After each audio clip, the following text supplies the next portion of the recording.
Speak it now. Forever's just a thought, like sands in the hourglass. Have you ever noticed how easy it is for us to let little things distract us? Maybe traffic, bad weather, someone else's bad mood, and it could throw you off balance. What if I told you that you can take the power back in your own control? You can learn how to have, I would call this developing an unshakable composure and poise. No matter what life throws you, you can really begin to see and find yourself moving in composure and poise. Now, this may sound a little impossible right now. And today I'm going to break down for you how you can tap into it. Now, especially when this world right now, with this taping, the world is seeming like so unpredictable and uncertain, especially with this new administration. It's bringing a lot of fears to families, and it's bringing some lives have been turned upside down. I'm not going to negate that that's happening. People are really afraid, and how they're moving in life. But there's certain things, and we're feeling overwhelmed when that uncertainty comes right at you. You may feel as though that you are alone and you don't have power from within. And today I want to show you how to reclaim that power in the midst of everything happening when it doesn't seem like you have power over anything. I want to show you how you can navigate those challenges and tap into those resiliencies and really maintain your inner peace. Because sometimes when life seems to be out of control, no matter what's happening around you, I want to show you how you can control your mindset, how you can control your reactions, your responses, and have a sense of peace going through this. Now, I know that you realize there's certain things that's happening with your families right now, and things may be turned upside down. But I want you to look at your life right now to say that I am not alone, and Dr. Cheryl's here today to show you a little bit of tips that can give you some comfort during this time. So I want to welcome you here. I'm Dr. Cheryl Clarke, a licensed marriage and family therapist, a communication coach, and a founder of Speak Your Power Now. And I help people to discover their authentic voice and break through the barriers that may have been holding them back in reaching their true potential. And in today's show, we're going to walk you through diving into those areas of finding that power from within and being able to transform your life and design the experiences that you want, to have that composure and that poise when you're articulating yourself, right? And in a state when you don't know when things are happening, but you can begin to move through it. So before I get started, I always like to note that I'm not here to replace your therapist, your coach, or your mental health professional. I'm just here to provide you with practical tools, real world strategies that you can use right away to support you on your mental wellness journey. All right, so let's get into it. Now, I titled today, Find Your Inner Peace and in Any Situation. Okay, so go ahead. If just the first time here, go get a pen and pad out, your journal. I say writing it down means that I'm holding on to the information that I'm sharing with you. And the first thing I always talk about, if you can go and look at some of my other videos, and it's a really compounding type of effort. So you can really take your mental wellness journey seriously to know that if my mind isn't right, if I don't have wellness up here, everything else is going to go to the wayside. So in this perspective here, I want us to look at how we reframe our perspective. Our perspective is really crucial here.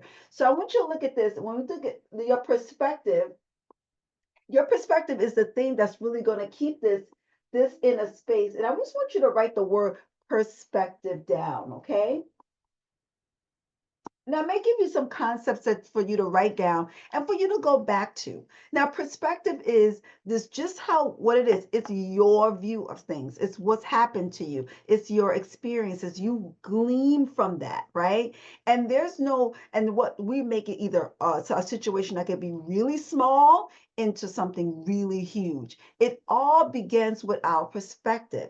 It's our input and our output of things, and how our power is usually is how we perceive things and how we respond to those things.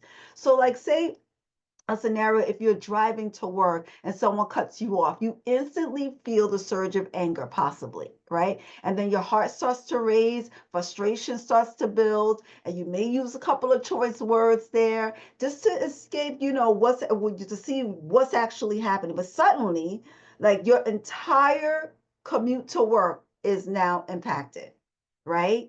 Even after you arrived at work, the energy lingers by that person cutting you off.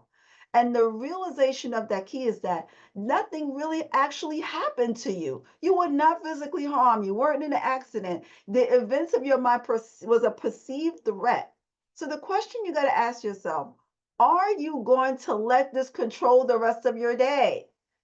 And so many of us do this. So many of us allow things that happen to us that we're safe. We're not harmed, but we allow these things because of our perspective, like this guy and all this other stuff, or this girl, whatever it is, we allow that to snatch our present, snatch our day. So here it is. Your perspective is connected to your choice. It's connected to your choice. You have a choice. The power of, remember, the power of choice, because that's just speak your power now. The power of choice. Now, when I say the power of choice, I want to see what pops into your brain, because sometimes we don't think that we have choices. And I don't want to say that it's not okay for people to drive recklessly. They're going back to that scenario. That's not what I'm saying. But I am saying you have a choice of how you're going to respond. You have a choice. Either that's going to ruin your day, or you're going to learn how to begin to respond that you can maybe just begin to move with it. Keep your composure in it all. That it's not going to trickle into the rest of your day. People are not going to pay for it because now you're upset or you're angry with the person that you don't even know their name. You don't even remember. But what happens is every time we perceive something, we're going back to perception, and we perceive something as unpleasant, a chemical response happens in our body, and we want to fight or flight or freeze. Those are the mechanisms. You hear me talk about that a lot. And you can go look at some of the other videos that I have about that. Because what happens is your emotions in that moment takes over and logic takes a back seat. Your logical rings of reasoning is gone. So therefore you have no, you're overtaken by your emotions. That's why I say when you have emotional intelligence, when you have emotional resiliency, you're able to now let that step in. You're able to now say, okay, I need to interrupt this process. I'm angry. In this moment, I feel an emotional charge. I'm angry. Now I'm going to show you how to go with it. Don't suppress it, go with it. Now, being conscious when that short circuit happens, how are you going to respond? This is where it takes practice for you to begin to understand. It takes time for you to begin to train your mind, your body, and your soul to remain calm, remain centered, remain unflustered in these moments. Because in those moments, you're going to feel as though you don't have control. Because what you would like to do is that person cut you off, but you were not harmed. However, the words that you may say later on to people may harm other people because you're upset and you have reacted in that such of a way. So this is where we come down to what I've created in the space of my pies method. Now, you've heard me talk about it before, but I want us to develop in this particular speak is how you can have your composure. I want to say unshakable composure. The composure that really is like you're really composed, and things are really, when things are chaotic around you, but you can hold that composure. Okay, so let's just write the word composure down, because as you go through it, you're going to see, and I'm going to show you, and poise. All right. So when you're looking at this, I wanted you to see those two things that are going to be interconnected. All right. So one of the ultimate skills that you can have is the unshakable composure. And this is the ability, not just composure, but I want to say unshakable. Unshakable. That means that no one can shake you. Unshakable composure. Now, this is where you can see how the life, I want to make sure eyes will, yeah, perfect. How you can see how your unshakable composure in this moment can take you to the next level. Now, what does that mean, Cheryl? To have unshakable composure. It means that I have the ability to remain calm, to remain steady in any situation.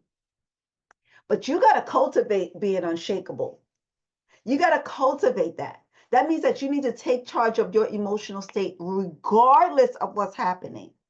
You got to let external circumstances, don't let that dictate to how you're going to react. You got to have impeccable control. You got to be able to understand your own state of being.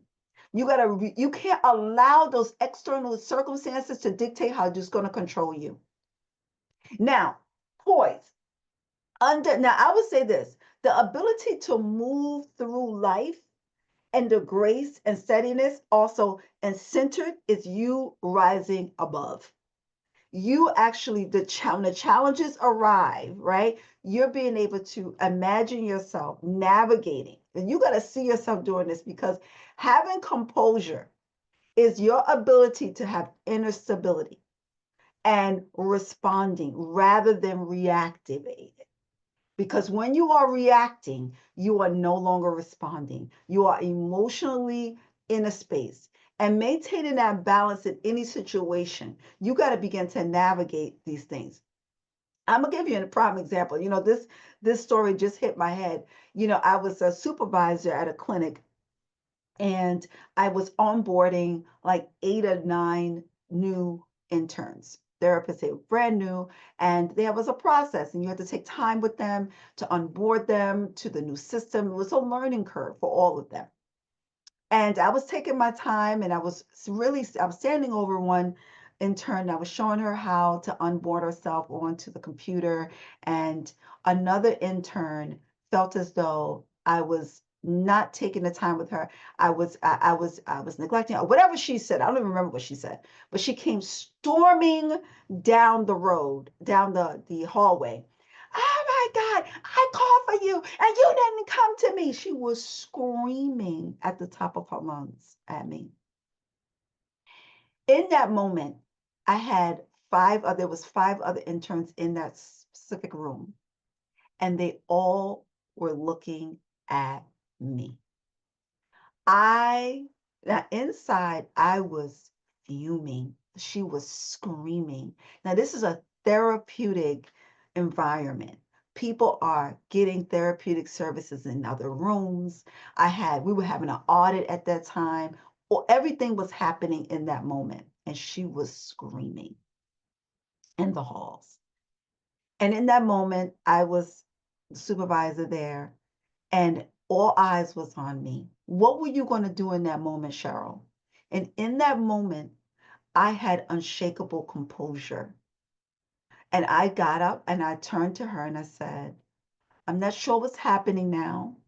I said, as soon as I'm done with her, I will come to your office. Not sure what's going on. But if you can stop screaming for a moment, I will be there in 5 minutes to take care of you. And she stormed back off to her office, and I began to continue what I was doing. And the young lady I was dealing with, she said, Miss Clarke, she said, thank you for modeling that for me. She said, because I would have handled that a totally different way, totally different way. And in that moment, I realized that it wasn't about Cheryl. It was about how I can now model how to be under composure, how to be poised under pressure when someone is screaming and yelling at you.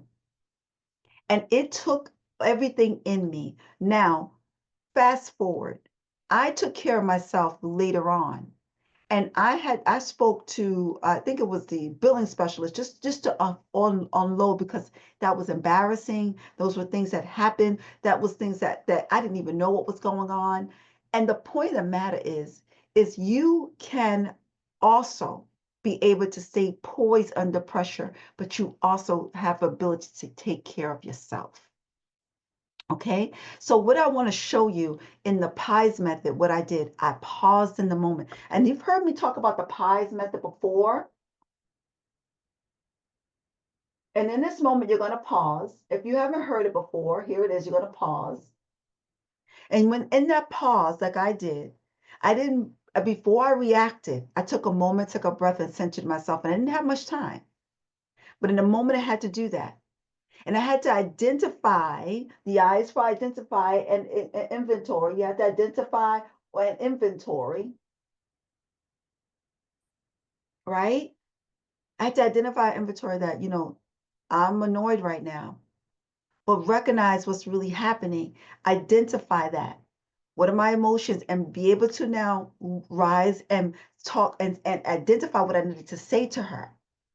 Then I needed to eat to explore what I was going to say.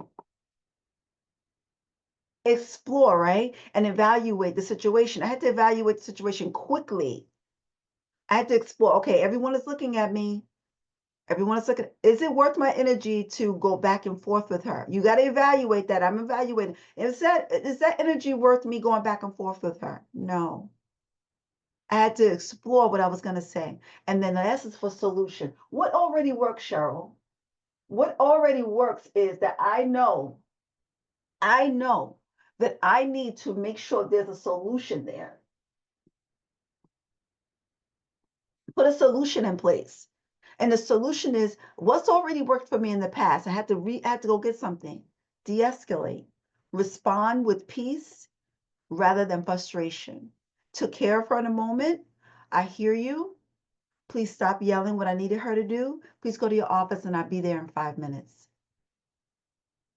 And that was able to de-escalate, and I was able to be intentional to get control and rather to be reactivated. So I hope that response there helped you in things that you can actually do in your practice, in your life, and just actually practicing putting those things into place, right?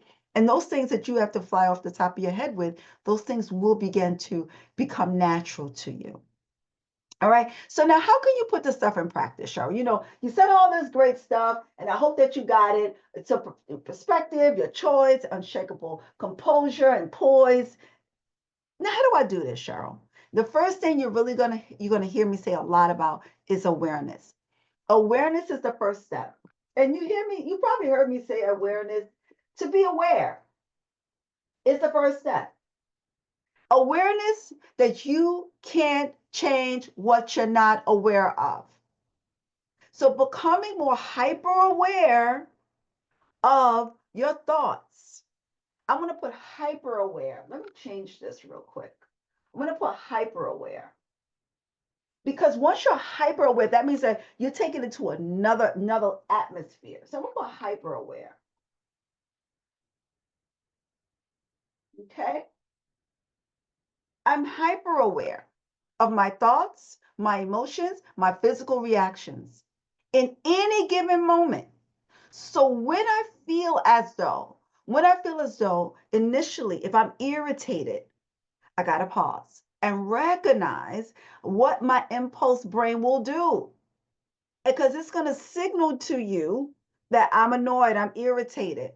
And you got to begin to master those emotions. Before you shift into your reactionary, you must recognize that I need to step in and train myself to be hyper aware of my thoughts, my emotions, my physical reactions.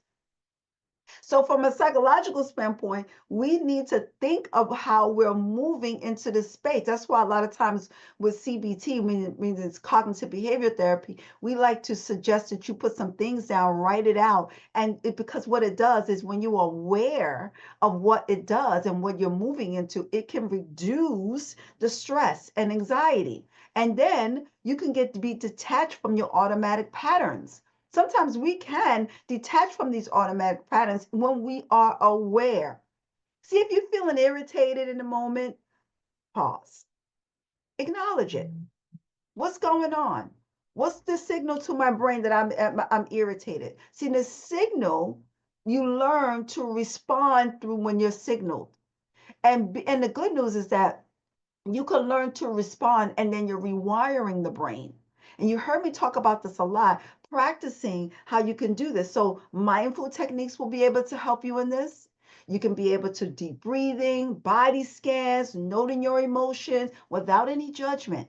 And the more and more you practice this state, the more and more you are not reactivated. And then your awareness heightens because now you're mindful of your choices, which we're going to get into. The next step is conscious choice. So this is the first one, this is the second one. When you are now consciously making decisions, sometimes we're so not conscious of our thoughts. So conscious choice. Now, the conscious choice is when you recognize that you have the emotional trigger. You're going to take a deep breath, and then when you're conscious, because now we latched on to the frustration. And what happens when we latch on to the frustration, we let it spiral. You need to begin to reset the frustration. Okay. And that's making a conscious choice, recognizing when you're aware of it, the emotional trigger, take the deep breath, choose the response. Don't latch on. When you latch on to the frustration, you're spiraling out. So what happens is it happens when in your frontal cortex, what really is that's your decision making area of your brain. And higher when you begin to do thinking, your decision making, all right here in the frontal lobe, in the frontal cortex of your brain. So the ability for you to override this impulsive emotion is now you got to take cognitive control, meaning you're thinking, meaning making a conscious choice to strengthen your being intentional, right? Because as you're consistently being mindful with how you respond, you are going to begin to have new neural pathways begin to promote themselves in you, which this will have you to have the emotional resiliency to now combat these things when they do come at you. So as you begin to do this and reframe it, these techniques that we utilize in psychology is that now it brings a different light to it. Your perceptions of how you see situation, and you feel like it's a personal attack or a personal setback. No, you're going to reframe it as an opportunity for growth, self-mastery. So rather than you thinking that this stuff is unfair or it's going to ruin my day, you got to reframe it and take this by the helm. This is your chance to practice emotional regulation. This is your chance to practice strengthening your inner peace. This is your chance right here to take control of your inner self. Choose to stay calm. Choose to be in the space of understanding that you are practicing and doing these things, and ultimately reprogramming how these things are how your body is reactivating to adversity and stress. Stop latching on to frustration because it can spiral, and take control over yourself today by moving in that. Now, this third one is to reframe any situation. Now, when I talk about any situation, I mean any situation. Now, you may be saying, Cheryl, how can I reframe something that's happening that's out of my control? Well, there's different situations, negative situations that happen to us, of course. But I want you to view them as a sense of strength and emotional resiliency. Every challenge that comes to us, we need to begin to look and see how we can maintain a sense of unshakable composure and poise in this. I would say like the kids say these days, I'm unbothered. How can I be unbothered? Every challenge that you get, you got to be exercising, I'm unbothered. Now, there could be some things inside of you that are really steaming up. But you got to reframe this. Reframe, allow yourself to shift the perspective of the events, turning challenges into opportunities for growth. These techniques that I'm showing you is rooted in science. It emphasizes how you can begin to shape your own emotions and behaviors. So when you encounter these situations and triggers may happen, see the foundation of stress, the foundation here is for you to understand initially, I'm going to have an automatic response. It's ingrained, knowing that. But intentionally is that I'm going to shift my perspective and create an empowering narrative. And then when you go and so like say something happens, right? Oh my God, not this again. You could say, wow, excellent, this again. So this means me another opportunity for me to practice my growth.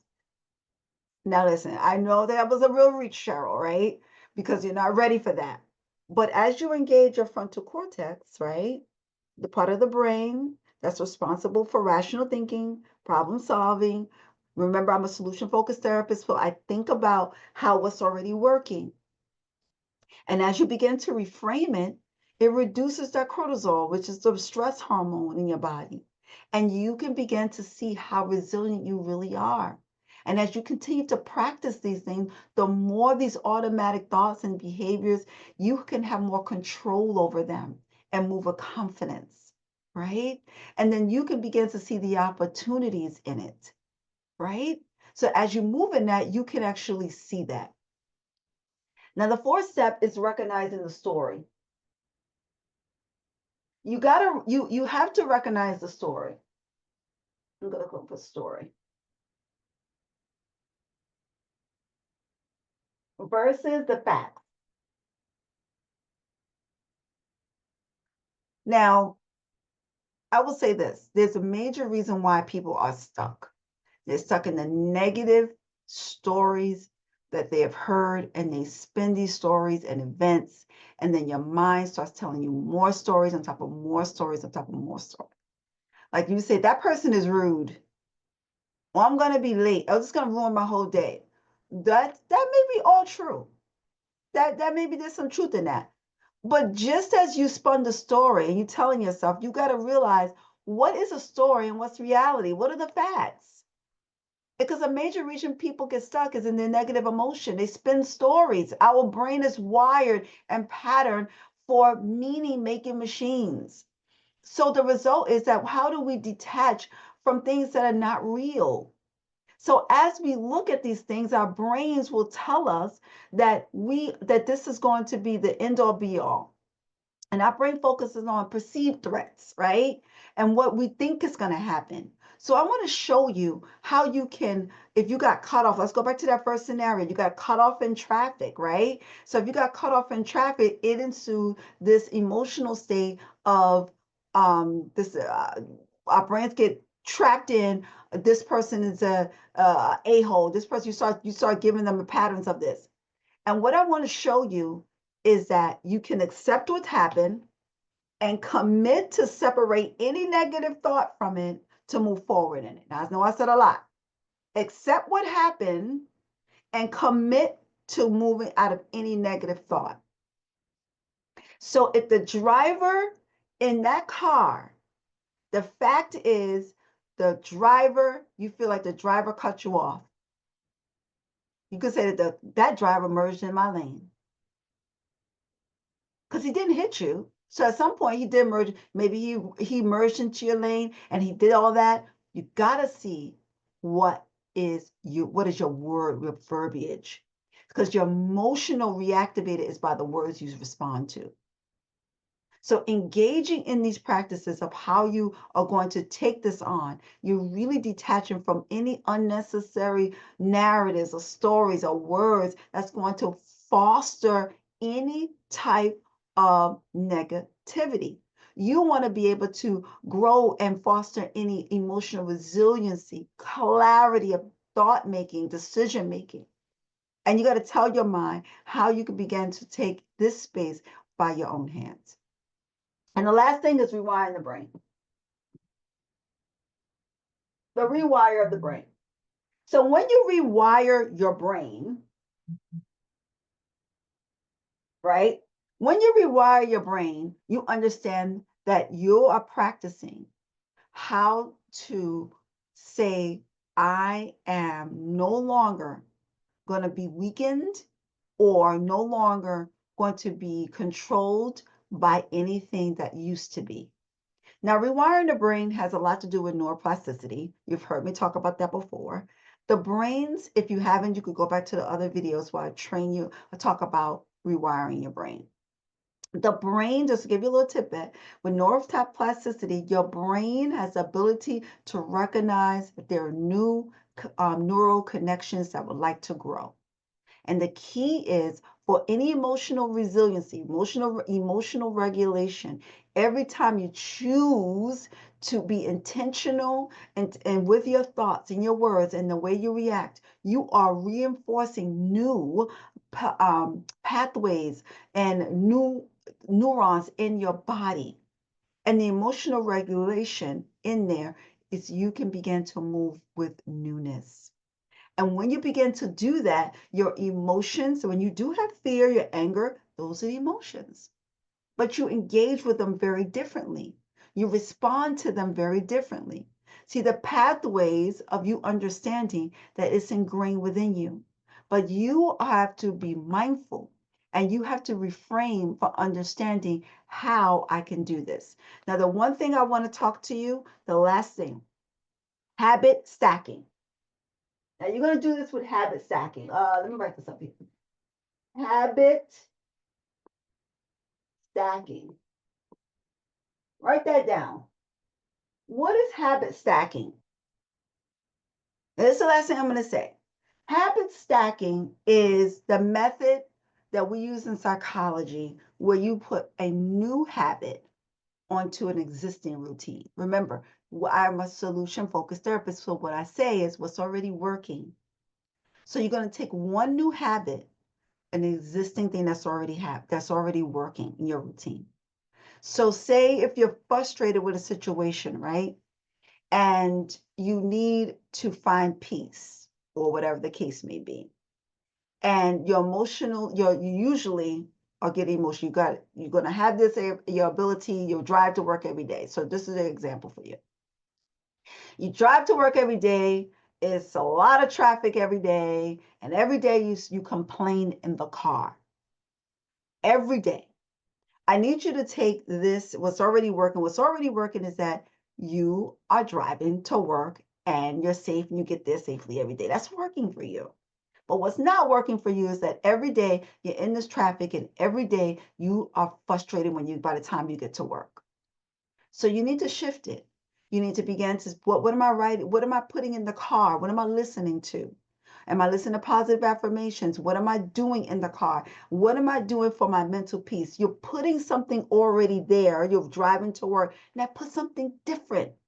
Habit stacking. When I get in my car, I'm going to put something positive affirmations on, a positive podcast, whatever it is, because your experience out there in the world is connected to what's innerly happened to you.